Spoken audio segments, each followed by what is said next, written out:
Hey, Attorney David Henn coming to you to talk today about gap insurance. You know, insurance is something that we all have to have. It's not the most interesting subject, but it can be downright confusing, and gap coverage is one of those things.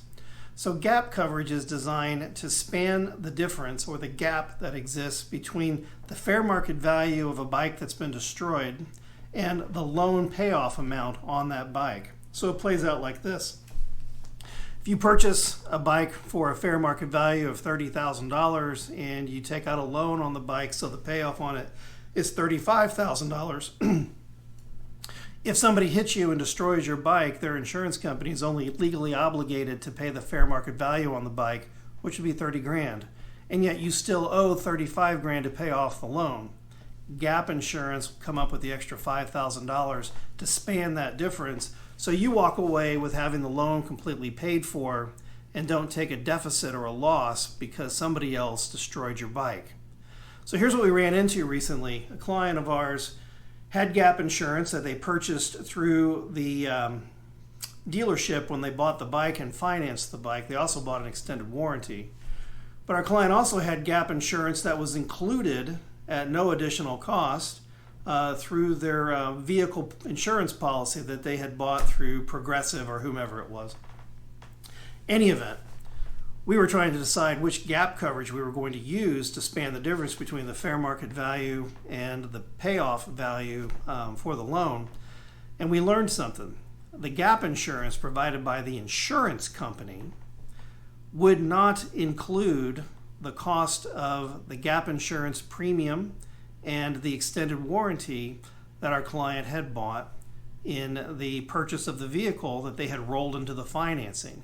So if they used the gap coverage that came with their motorcycle insurance policy as an add-on, it was going to still fall short by a little bit of money because it wasn't going to include the cost of the financing company's gap coverage and the extended warranty that they had purchased.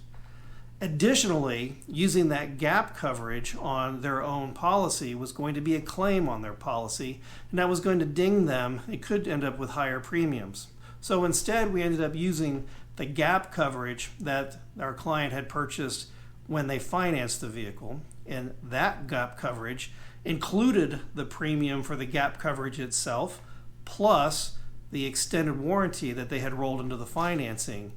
Our client was able to get the entire balance of the motorcycle loan paid off, and by using the gap coverage provided by the financing company, it wasn't a claim on our client's motorcycle insurance policy.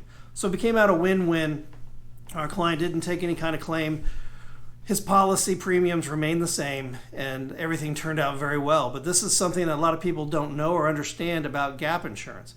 So if you find yourself in the unfortunate circumstance of having your bike totaled in an accident,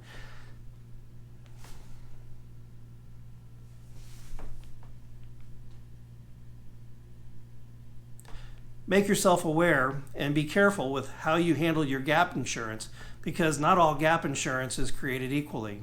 If you are in an accident and you need help, feel free to reach out to me, and we'll get on the phone together and I'll walk you through everything and make sure that things come out as best as they can for you.